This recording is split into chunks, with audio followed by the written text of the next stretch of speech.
Hey everyone, thanks for joining. Today I am speaking with Marilyn Muller. Marilyn is an advocate for education and she does this voluntarily. She's pro bono at this and she's also the founder for Mums for FAPE. Hi Marilyn, thank you for coming on. Yeah, absolutely. Can you hear me? Yep. Okay. So, like I mentioned, you were the founder for Mums for FAPE. Now I've been following some of the education stuff, especially over the last year and a bit, this year and a half. Um, if you wouldn't mind talking, like if we could just start about that, if you wouldn't mind explaining what that is, because I don't think a lot of people have heard that term. Sure.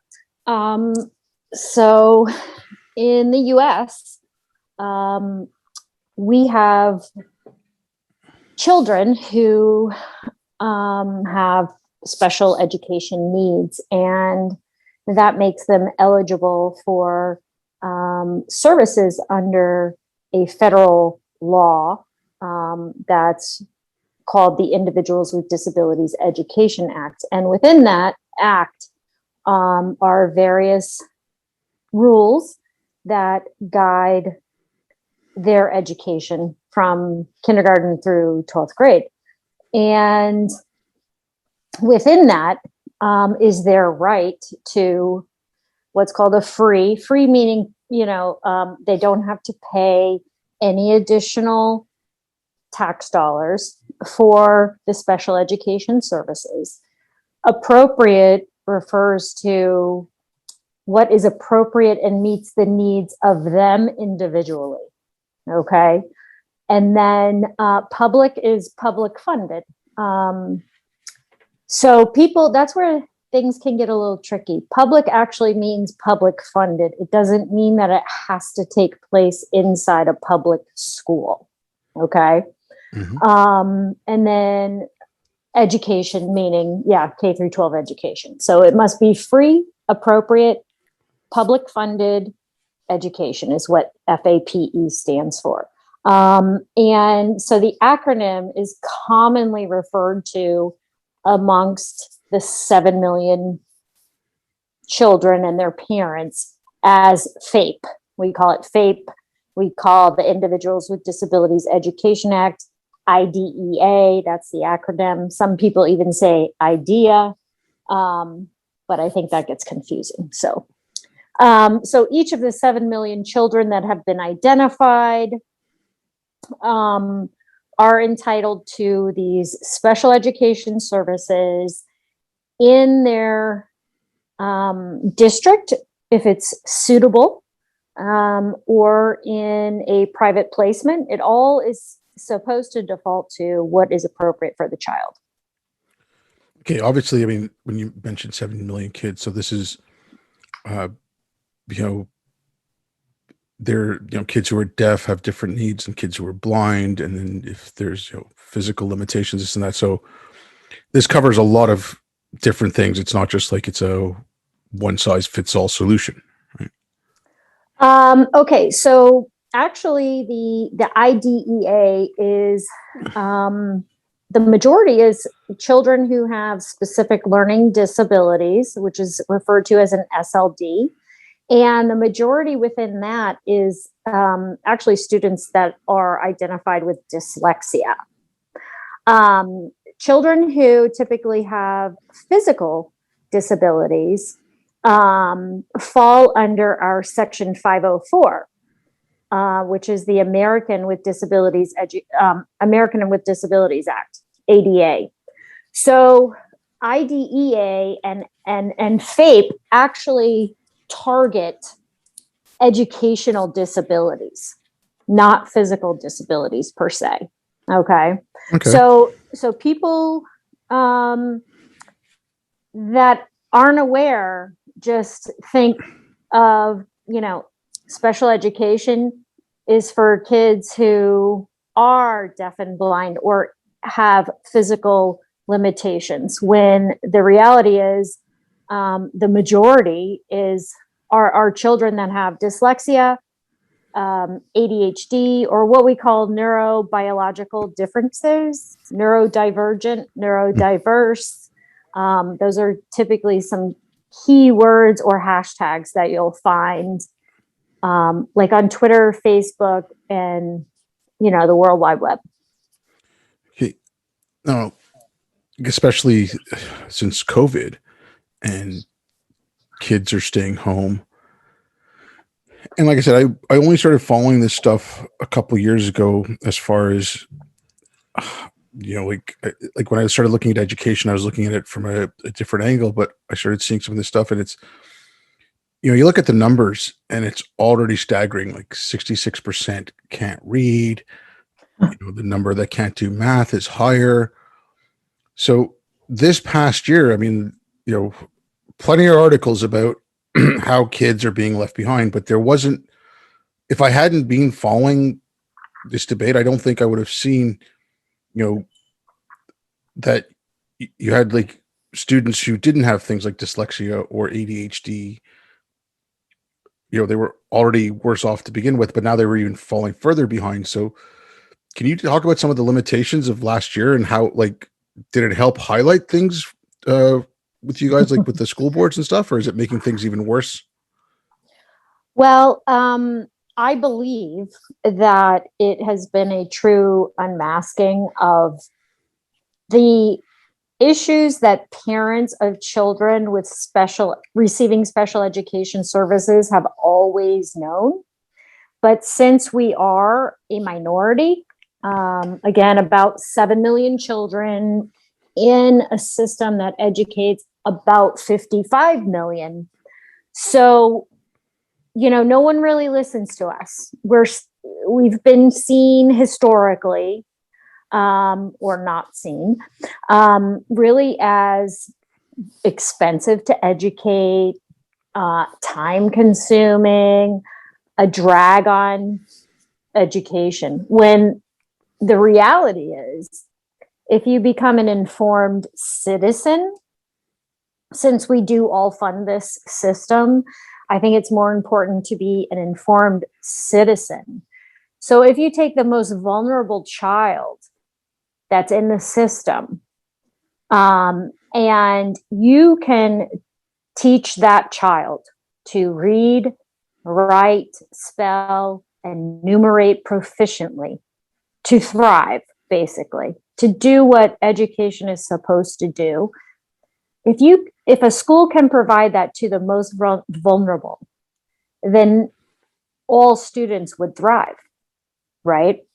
So in my experience, see, my child was in public school in our town, started kindergarten like, I did when I was 5 years old in 1976. And being one of 8 children who were all publicly educated, I was very naive because I did make the assumption that she would meet all those benchmarks and not face any struggles. And so when she did, from the very beginning, I was really taken aback. So COVID really, I think, made the mainstream parent realize that the quality of the curriculum and instruction in our classrooms, whether it's general education or special education, is not great. The quality is not great. And they now had an opportunity to look through the lens that we never had access to. Like parents, the only way into the classroom is to volunteer, right? And if you don't have time to volunteer because you're working, then you basically never really see your child or other children in that environment. So COVID put everyone at home. And let's face it, we know the statistics, so many mothers, had to exit the workforce to take care of the children and be the teacher and be the mother and be the wife and take care of the house. And all of a sudden, they're realizing that their kids don't understand lessons that are grade level. They don't understand the instruction. They're seeing the frustration. They're also seeing the quality of the instruction. So if a parent can't understand the instruction, and I'm not saying it's easy to understand Common Core math or any of that jazz.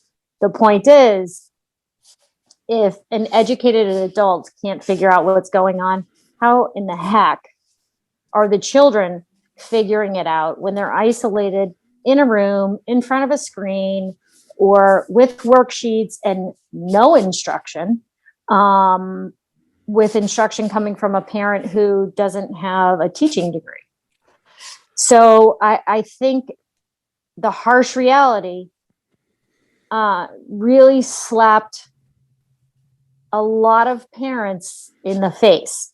Parents who, like me, have sort of this unearned trust in the system, because many of us are products of the system. Like typically, public school children who attend public school typically have parents who attended public schools. Okay. Because now that my child is in a private school, especially in a private school that's for dyslexic children or for kids with language-based learning disabilities specifically, you can't imagine how many parents I've met who are products of private schools whose children, it doesn't matter what town they live in, like they could live in one of the wealthiest towns in America, in Massachusetts, and their kids don't go to the public schools anyway. I guess. Okay, so again, just going back with some of the things I've seen now. The other day, I saw this one thing where I think it was in New York State. They were going to get rid of the literacy, literacy competency thing for the teachers. Yes. And then I'd spoken to another mom, and she's now working with Parents Defending Education. And she talked about how she saw a thing on New York State, and, the head of the Department of Education came on and said, they were talking, it was like an interview on the news, and it was something like a quarter of the teachers coming out weren't proficient in math. Like they couldn't figure out how to do fractions, the teachers themselves. So especially when it comes to, kids with special needs, is it just anyone who gets a teaching certificate can go out and teach any kid, or do they have to, are they getting any kind of training on, okay, if you're going to be working with dyslexic kids, this is, these are the needs those kids are going to have, this is what you're going to need? Or is it just any teacher goes teaches anything? Okay. So, if this is where you get to really the root of what I believe is the core issue for us in U.S. public schools. Yes, you are supposed to have a special education certificate. Okay. However, so like my child, when she was in public school and she was receiving special education services, that was the minority part of her day. So what I mean by that is the majority of her day, every day, was spent in the general education classroom with a general education teacher that is tasked with trying to do their best to provide my child with her accommodations, and also trying their best to instruct in a manner that is consistent with what Lauren, my daughter, needs. Okay. So when she received her special education services, they were pullouts. Okay. Because they have this whole little thing called the least restrictive environment, an inclusion model. Okay. Well, the issue there is my daughter's pullouts for special education services would typically take place during what I would say are electives, or so music, non-academic classes, like the fun stuff, right? So she would miss out on art or music or maybe science or some type of project-based learning lesson to go off and sit in a resource room and have her special education lesson. But that would be maybe once or twice a day. Okay. So the services are a very small portion of a child's day, and the majority of her day is spent in the general education classroom. So if you have a general education teacher who's not trained in how children with neurobiological differences or difficulties or disabilities learn, then you have a child who's basically lost in the mainstream about 80% of their day.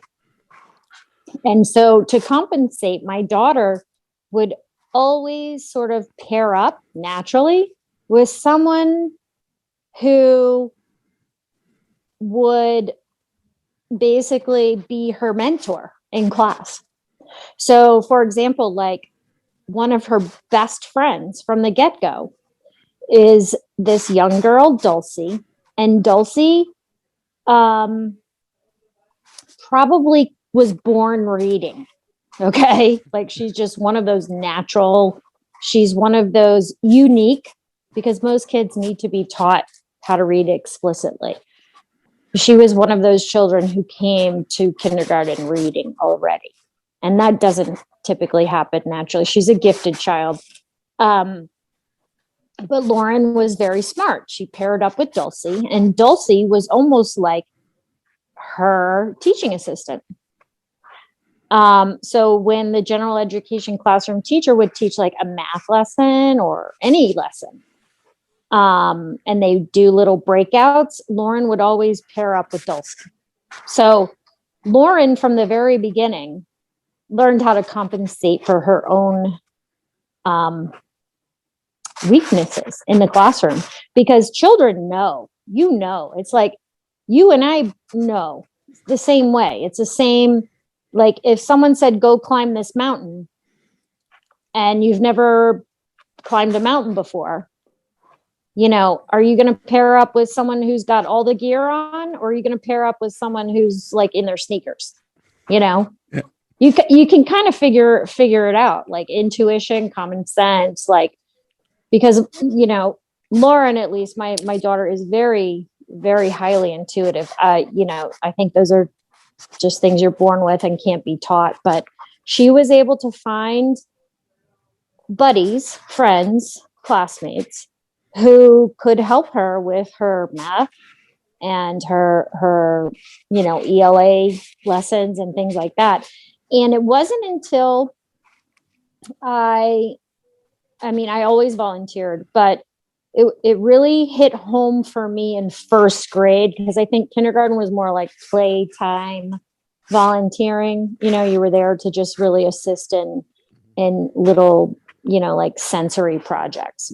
But in first grade, the teacher would give me like these math worksheets, and it was literally a black and white piece of paper, and I'll never forget, it was math worksheet, and they were working on quarters and dimes and nickels and counting money. And up at the top was, like your quarter, your dime, your nickel, your penny. And I used to always think, like, why don't they have like actual pennies, actual change for them to work with? And so my daughter, it was when I realized that she needed multiple, like I would get 4 quarters, 10 dimes, 10 nickels, 10 pennies. And she wasn't even understanding when I was trying to help her with the worksheet. And so I got frustrated. And that's when I went to my own purse and got change out. And once she was able to like put her hand on, and I was like, okay, here's 4 dimes. If 4 dimes are 10, if a dime represents 10 cents and you have 4, what does that mean? And just the fact that she could put her finger and touch the dime and be like 10, 20, 30, 40 was helpful. She had something to touch. She had a visual versus just seeing the image of one dime on a piece of paper. And that's when I was like, oh, wow. Like, you know, for me, I'm a linear black and white type learner. Like math was my strong suit. So, our teachers are failed is I guess what I'm getting at. Our teachers are failed in their pre-service preparation courses. They're not receiving what we call the science of reading and learning in the teaching colleges. And so they're graduating ill prepared with how humans actually learn.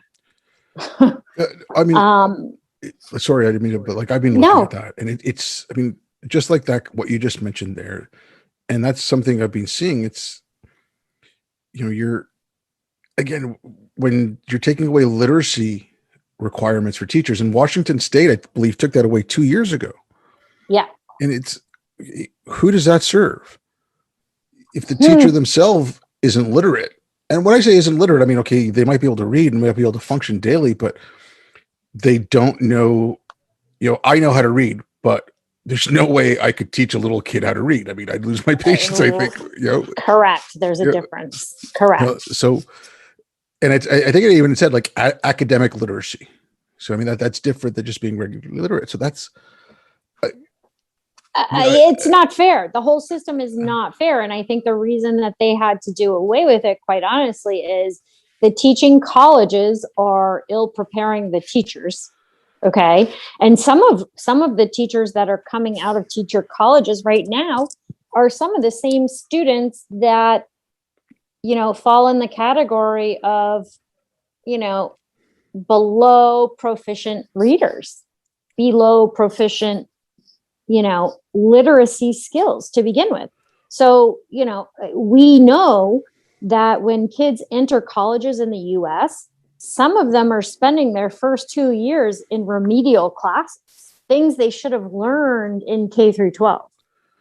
Okay. Okay. One other thing. Sorry, go ahead. No, please go. I was going to ask you, like, because you mentioned they pull your daughter out of her like art classes and music classes and stuff. Mm-hmm. Now, first of all, that's, I wasn't a big fan of the music classes, but, especially when I got older, I liked the woodworking and things like that. But, the art classes, or, even if it's a gym class, like it was something, it was other than, do your math academic. or read this. Yeah. Yeah. But, let's just say there's a kid who is neurodivergent. That kid might be really good at music because for whatever reason, the way their brain works, music works well for them. Correct. I mean, or like when you mentioned your daughter with picking up the coins, I mean, there's something about that tactile, like you're touching something, you're feeling it, it makes it more real or something. I don't know.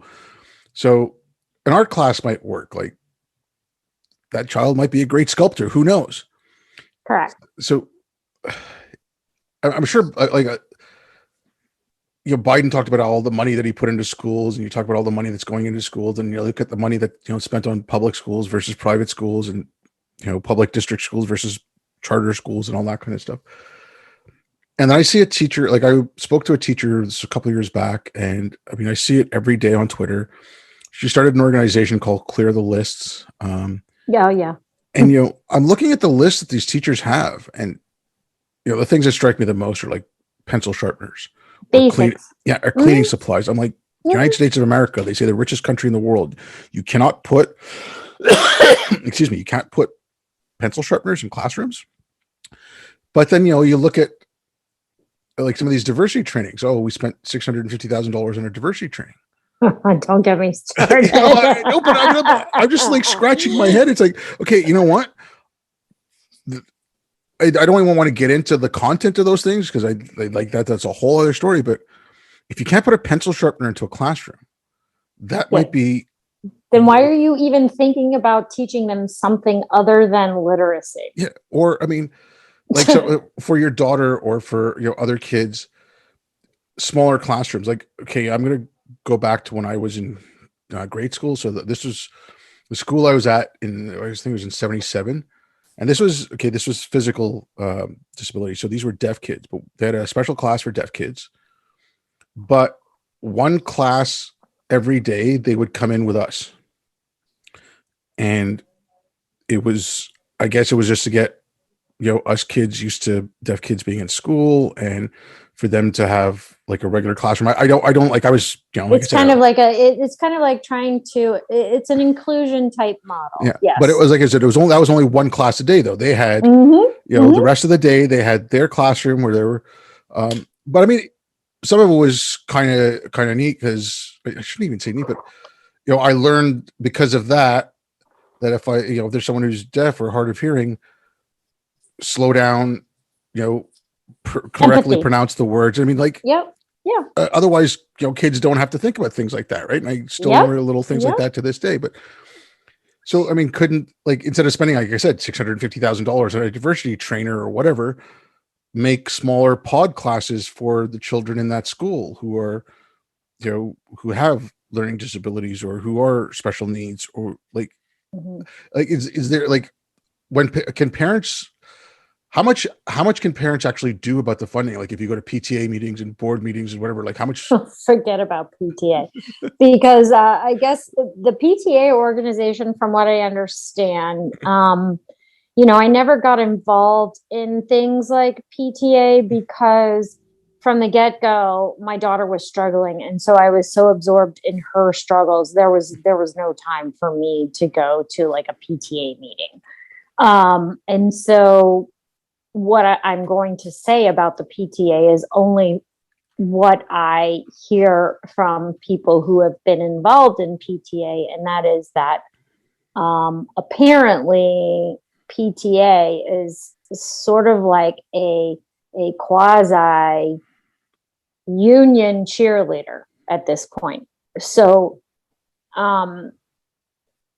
most parents that I know steer away from PTA. Now, going to a school board meetings, I encourage that for all parents and citizens, because again, like I said, we citizens, so whether you're childless by choice or you're a grandparent or you're single and whatever, you don't have to have kids to be going to school board meetings, but you should be going to school board meetings because your tax dollars are funding the system, and the system's primary responsibility, in my opinion, should be to ensure that each child is proficient in reading, writing, math, the 3 R's, we'll call it. They should be 3 R's proficient, number one goal.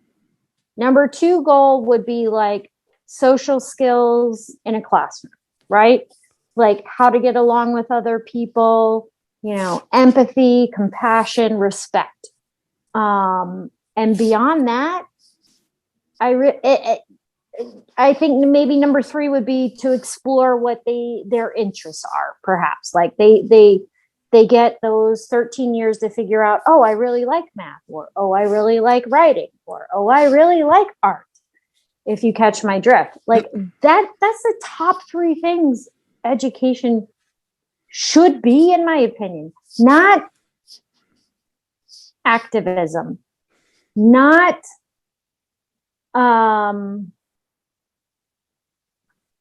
yeah, I would say basically activism, because my expectation was similar to what my experience was, that I went to school, I learned how to read, write, and spell and do math, and I had some extracurricular activities perhaps, but I came home and it was my parents who would expose me to cultural things, who would expose me to religious things, who would expose me to travel, and my neighborhood and my environment, and volunteering. Like that's parents' role, in my opinion. School is academics.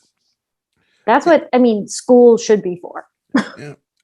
okay, on this, because I've talked about this, and I'm looking at this and I'm like, it's not just a problem with curriculum. It's not just a problem with this. I mean, there's so many moving parts that are involved in this. And one of my things was parents don't have time anymore. And ever since, like, Jonathan Haidt talks about 1985 as a cutoff point. Like any kid born after 1985, you had like the stranger danger scare and all this, and then more safetyism came in. And now if you let your 11-year-old walk to the park, child protective services can come to your door, Yeah. like that kind of stuff. So when I was a kid, we left our house, weekends, we left our house in the morning, didn't come back until the sun went down. Yeah, you're probably my age, right? Yeah, 50? I'm 51. Okay, I Yeah, turned 50 this year. So yeah, I mean, like, but yeah, so I mean that's but during that time, parents had time to do all kinds of stuff, and now, like, parents are taking their kids everywhere. Parents are making, they have to escort their kids everywhere. They can't leave them alone. They don't have time to do anything else, basically. Plus, on top of this, then you have the problems of what's in the curriculum. You have the problem of what's happening in the college's education. You have what's the problems of what's going down on the board, you know, and then the state level and the federal level. And I mean, I don't understand. I get why a parent doesn't have the time to like go through a kid's curriculum, because you might get the syllabus at the start of the year and it says, okay, we're going to do this, this, and this, and it sounds great, but until you sit down and actually look at what your kids are doing, no one has the time.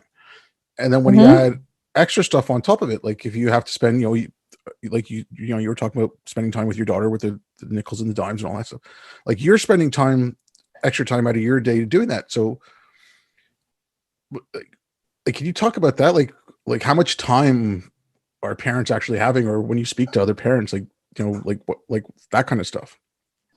Well, I think in the rat race of the world and, two income homes, the cost of living, again, I think the system benefits from this blind faith, like this unearned trust that we go to to parent teacher night or whatever parent night, and you get, like you said, the syllabus for the year, and you're like, okay, this sounds great, blah blah blah, and then you're like, cool, because I mean, let's face it, some of what you do in the filtering process is where you bought your home, right?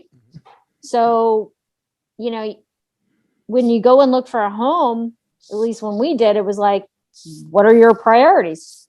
I want to know how well the school district's rated, right? So there's like this inherent trust that really I don't believe anyone should have. And so you look for those things to compensate for the lack of time, whether you have 4 kids, whether you have a blended family. Like I have a blended family. I have, my husband and I lived, in an adjacent town, and his 2 older children lived, primarily with their mother and went to school in that town. And we spent a lot of time wasted traveling, to see kids, to be involved, to go to activities. Like, half of America is like divorced. So, the blended family thing comes into play. And, you just have this blind faith, blind trust in your school system. And there's also a certain amount of, it's their moral and ethical and professional duty, right? Isn't, at least that's what I expect. Yeah, you expect teachers to teach. Yes, you expect teachers to teach and do the right thing. Like, teachers have always been held, in my opinion, in high regard. Teachers are an extension of parenting. I do believe that to a certain extent. I mean, hell, it's the law in the US. Like, you have to send your child has to go to school. And if you don't, they'll take your child away from you. So that your child has to go to school, and your child's in that school building for 6 to 8 hours a day. There's 24 hours a day. They are sleeping 10 to 12 of them, or 8, or whatever. My point is, it's about a third, so a third of their life of each day is spent in a classroom, the other third with the parent, the other third sleeping, we'll call it. Can I ask you about, sorry, I just want to ask you about that. Like, you have to send your kids to school. I mean, it's the same thing in Canada. Like, I think up until the kid's 16, legally you're bound. 16 drop out. They won't. But isn't there also the other side where the state actually has, like, isn't there some, I'm just, stuff I read, and so I might be getting this wrong. The state is legally obliged to provide all children with an adequate education. Yes. Yeah, because we're paying for. I mean, yeah, it's a compulsory education system. So yes.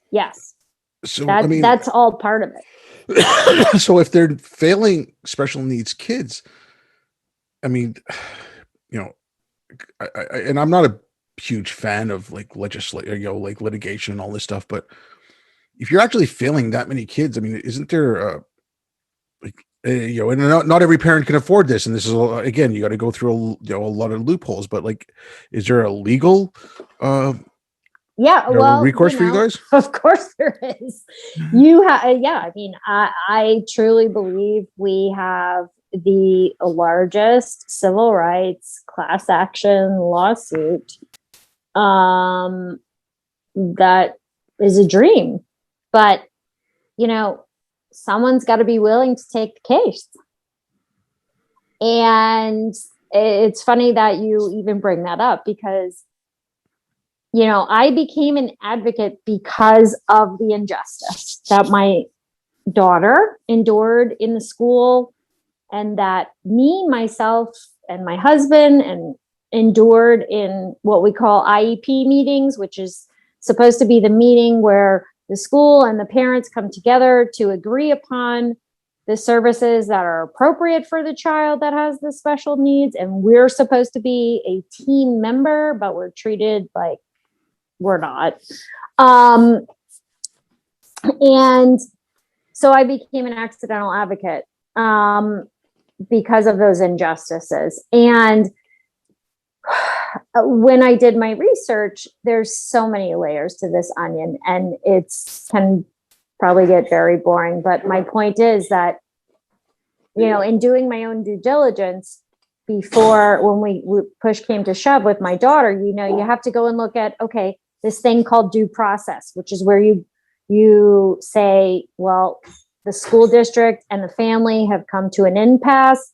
The child is not making progress, and something has to be done now. We made best efforts to work with the school district, which we did over 18 months, and she still was not making progress. And so you get to this point where you're like, something has to give.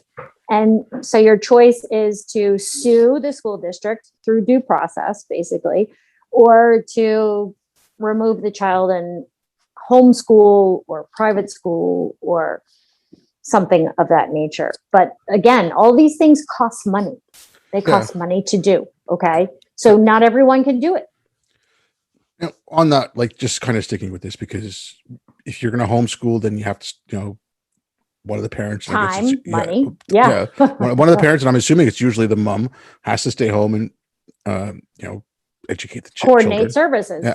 Yeah. But what about because I'm seeing again a lot of the the legislation that's coming out and the push for school choice, and then micro schools and like little school pods and things like that. I just remember one, I can't remember what state it was because I'm following a lot of it, where they said, okay, you know what, you can homeschool your kids, but then your kids can go to a local public district school to join in extracurricular sports.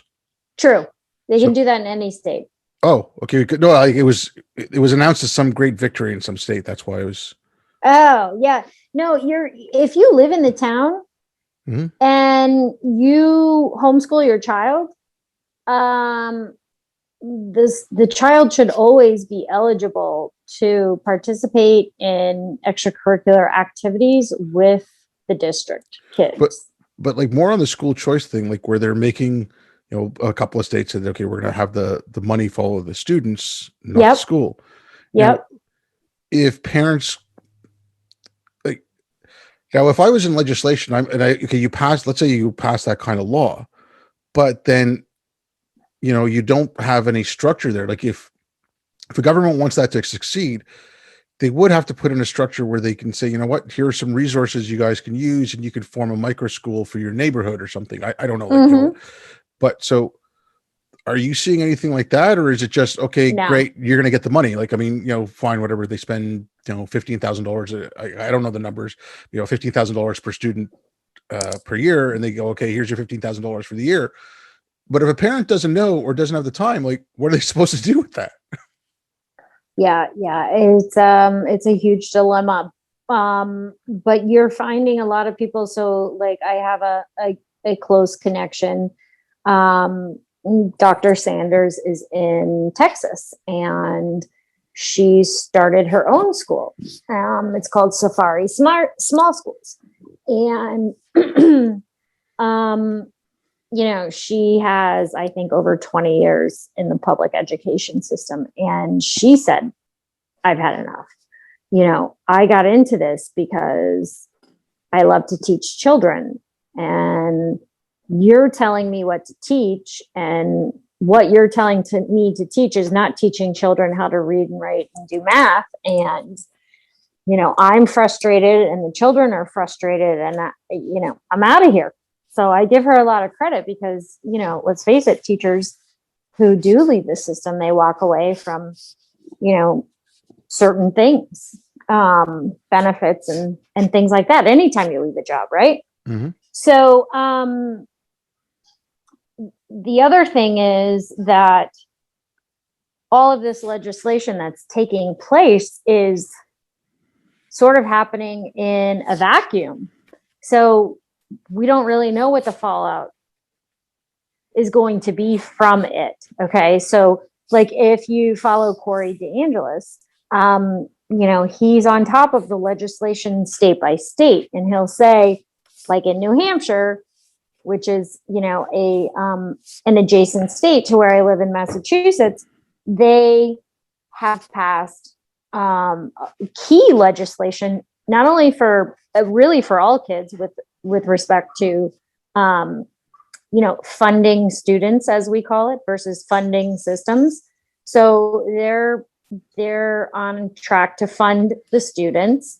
And they also recently just passed legislation into law that puts the burden of proof in like a special education situation like mine on the system, whereas currently the burden of proof about whether the education is appropriate or not is on the parent in all the other states.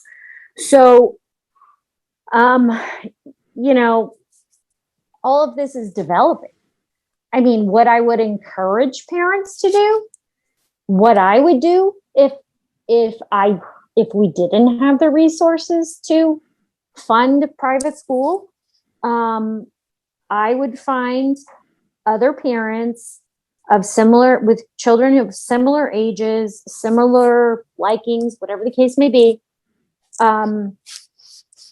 and a teacher who's not happy with the system, and set up your own little neighborhood pod. I really would, because like my child has been privately tutoring since she was in second grade, when actually the summer after kindergarten. So, but those weren't great tutors. She was with a great tutor beginning in second grade after we had her privately evaluated at Massachusetts General Hospital, and they're the ones who identified her dyslexia.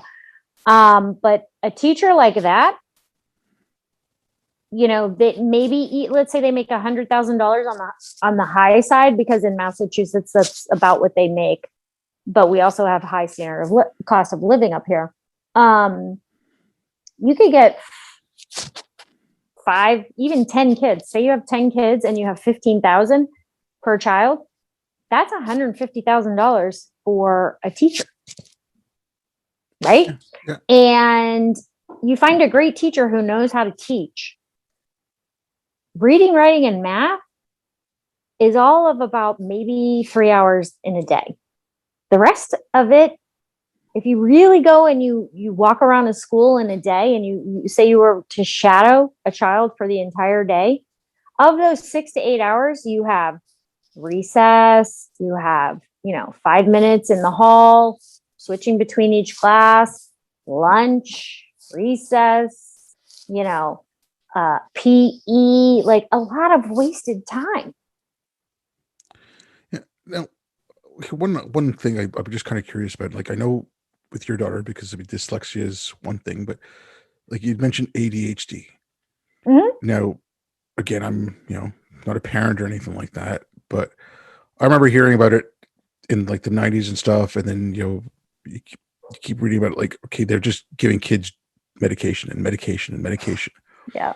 So, like, has that become like the de facto thing in schools where the kids, the kids fidgeting around too much, just get them some Ritalin, like, or is it Uh-huh.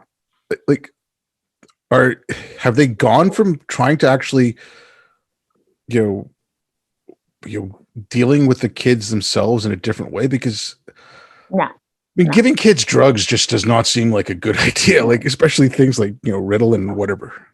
Yeah. Okay. So I actually have a very personal perspective on this. And not everyone is going to agree with me, Mm. and that's okay. But you have to do what works for you, and Yeah. you have to do what works for the child. So that being said, my stepson was originally diagnosed, I think, in kindergarten with ADHD. And he definitely was a boy. What I would, growing up, I have 7 brothers and sisters, and moms would say, "Oh, they're all boy," or "She's a tomboy," or there were ways that they would say, like, those kids who always needed to be on the go or doing something were, "Oh, they're all boy." So that being said, like my stepson Jake, who I refer to as my son because I've known him since he's 5.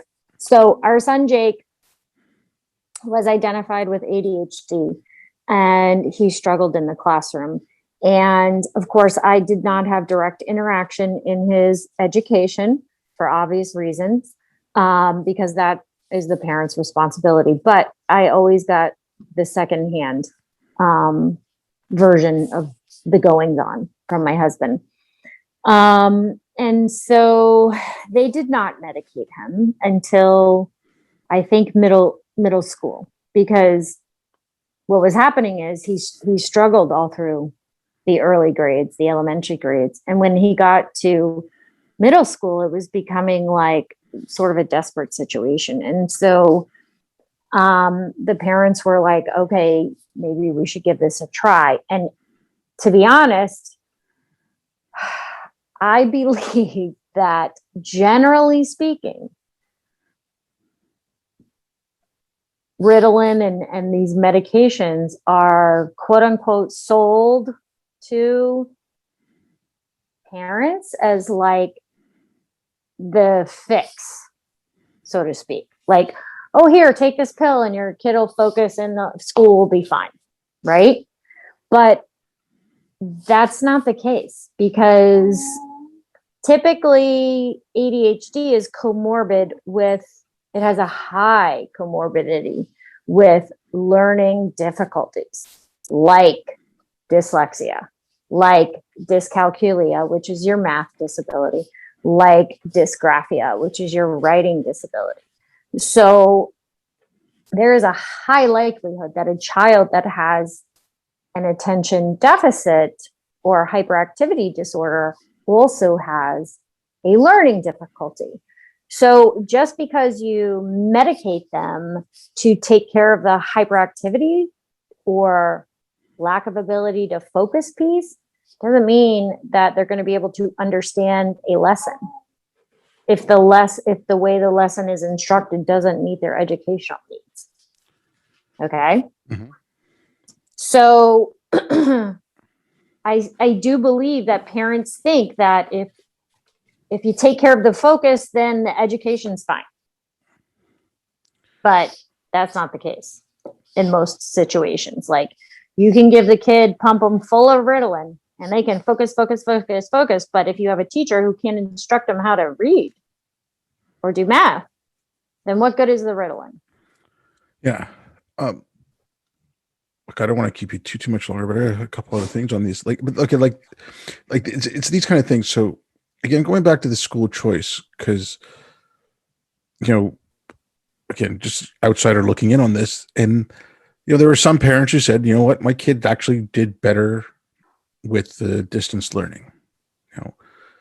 Mm-hmm. Now, again, this might put more effort, cause more effort for the parents. But if you've got 3 kids and one does really well in the public school system, one needs a charter school or private school, and one can do like some form of remote learning.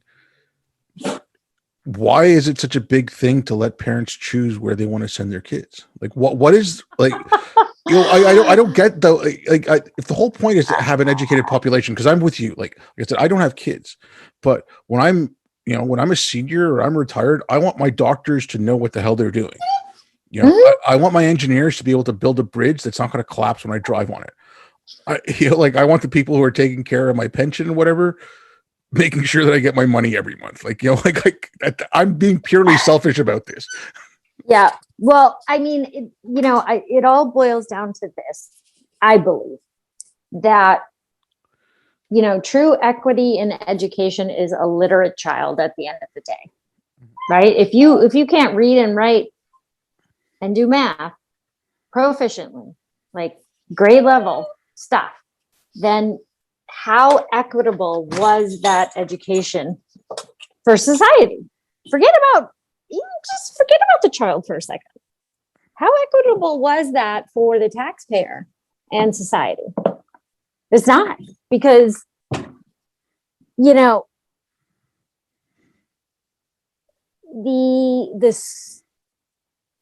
justice piece of that the way it affects society is, I believe, massive, unquantifiable.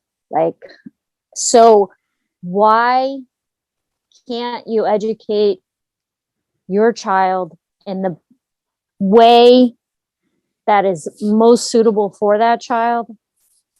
I can't even answer you other than to say that it is a control aspect. It has to be, because why can't you take the dollars that are allocated for your child and educate them at any school, whether it's homeschool, online school, private school, because ultimately the goal should be the best possible education for that child. Why do you want a child sitting in his classroom struggling, illiterate, so frustrated that they lash out and they hurt people or hurt themselves, or they become depressed? I mean, the only way I can explain it is my daughter, by the end of 3rd grade, was illiterate. She could not read or write or do math or spell at anything above like a 60%. If you an F. She was failing. She didn't meet the standard for the state mandated assessment tests, and her whole persona, her whole personality totally changed in those 4 years. And we're talking about a little child. We're talking about 6, 7, 8 years old that doesn't want to go to school, that is yelling and frustrated. And then, the day she goes to a private school, part of the private school enrollment process is they shadow for a day, and they get to go to the private school and they get to spend the morning shadowing kids in classrooms. And it's a nerve-wracking day for a parent, or at least it was for me. And when I went to pick her up, I remember being so nervous, and we got in the car and I said, I know, you're going to miss your friends. And my daughter said to me, no, mommy, can I come back here tomorrow? And I cried because at that very moment, my 8-year-old child knew. She was able to articulate that this environment was so different. It was an environment she, as angry and frustrated and illiterate as she came out of 4 hours in that school and said, can I go there tomorrow? With enthusiasm. And now, fast forward 4 years later, my child is above grade level proficiency. She's not that I care, because I told her, I don't care if you get all D's for the rest of your life, as long as you're happy and making progress. My daughter's a straight A student. That's awesome. She's in the highest academic placement in her 7th grade class. Yeah, it's awesome for her, but Yeah. every child has that ability. Okay. Now, like I said, I don't want to keep you too much longer, but I have to ask this. Like, it's, and I even thought about this when I was in university and stuff, and I was just like, there's a lot of people here who don't need to be here. But Yeah, and, and I started college and university in the late 80s, and even back then they were kind of going away from, trade schools and technical schools, and they're just like, you got to get a college education. You got to get a college education. yeah.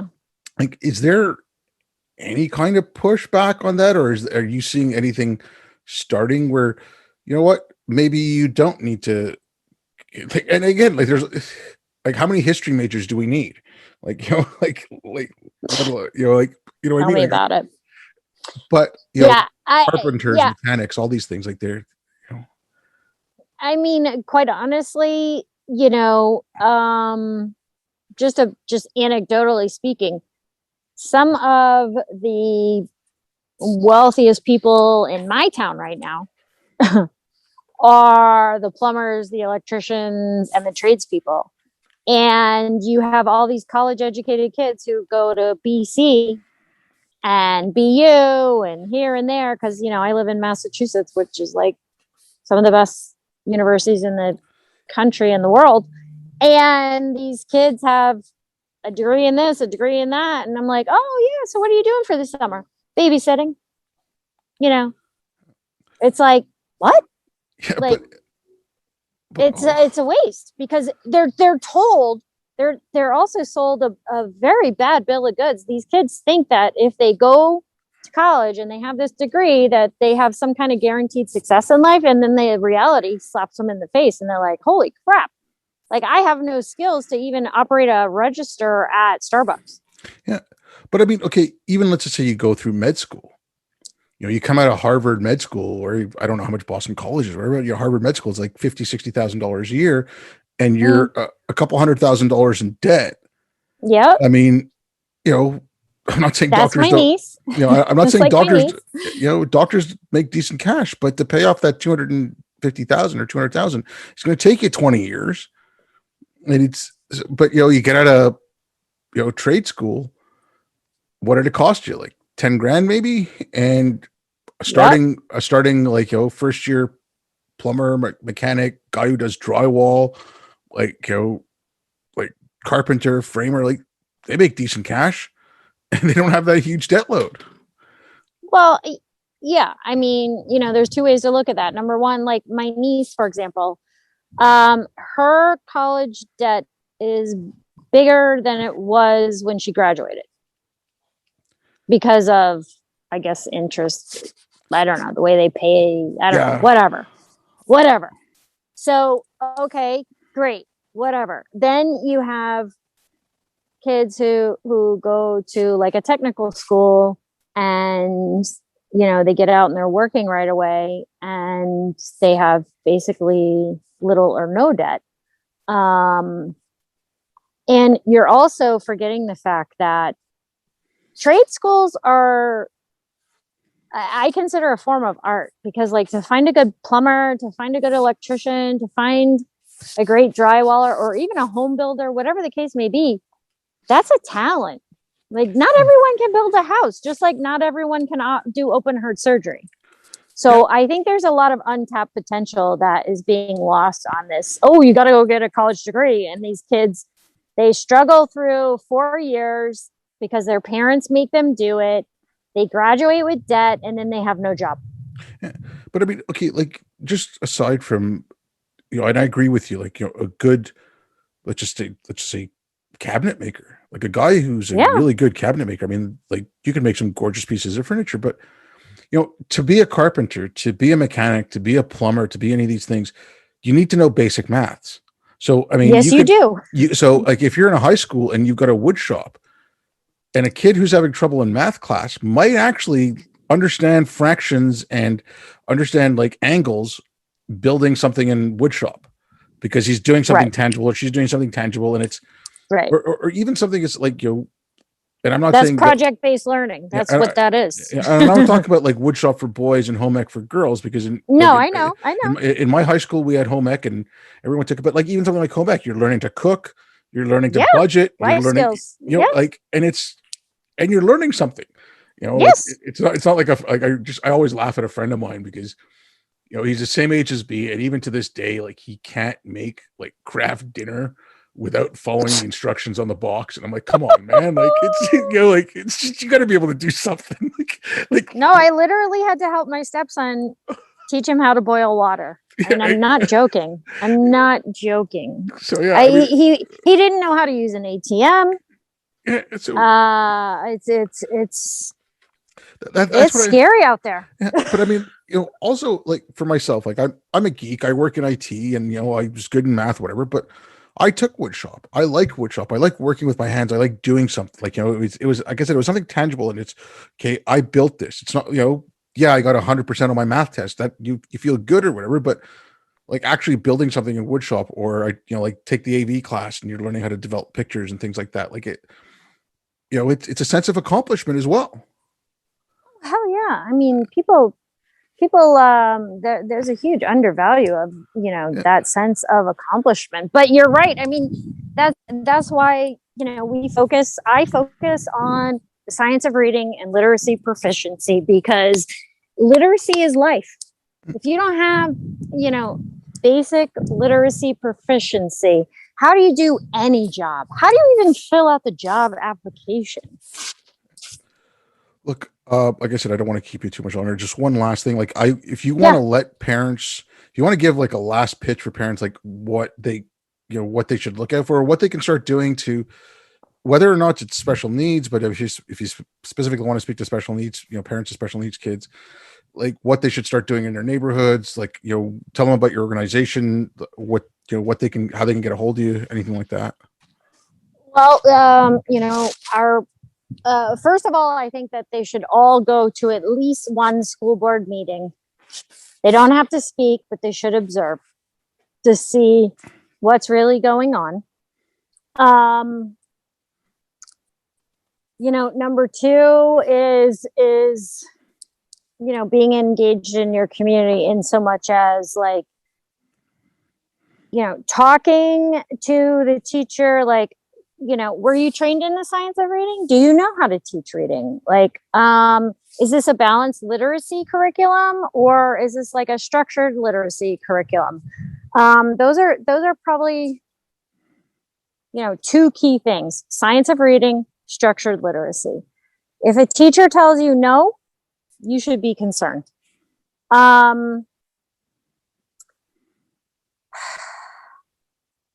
Let's see what else. As far as our organization is really as grassroots as it gets. We're a group of moms who became advocates because of the injustices in our special education experiences. But while advocating, our eyes were open to all education, so general education, and realizing that it's not just our kids who are struggling to learn to read. It's most kids are struggling to learn to read, and it's because our teachers are failed in their college prep courses. So, our effort right now is we're trying to, I guess, ask for policy change at the teaching college level, so that all teachers, or at least all colleges that receive federal taxpayer dollars or any taxpayer dollars, must graduate teachers that have a certificate in, science of reading. And, as far as our special education focus is, collectively as taxpayers, we pay an additional $14 billion per year, historically on average, to fund special education services.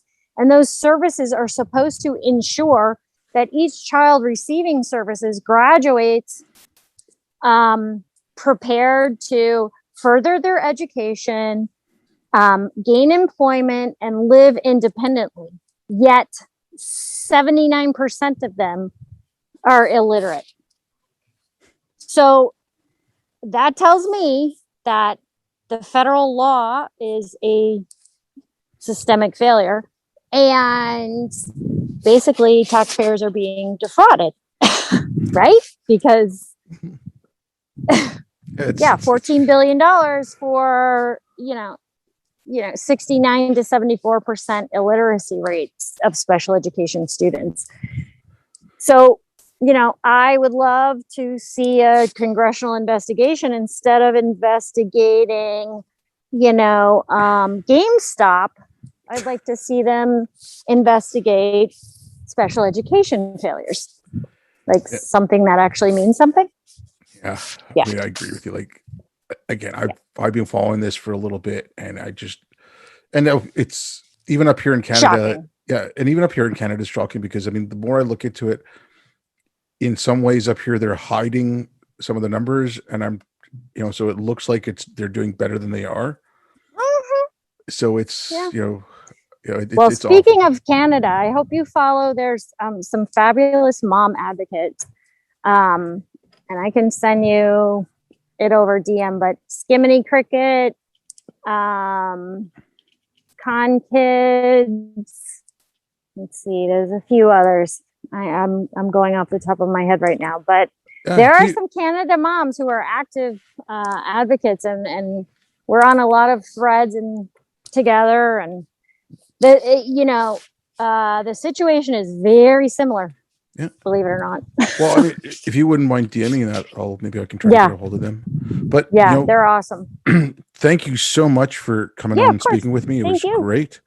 I hope you have enough sound bites. Oh yeah, no, this will be fine. This was okay. you were awesome. So thanks a lot. And okay, thank you. Thanks everyone for listening.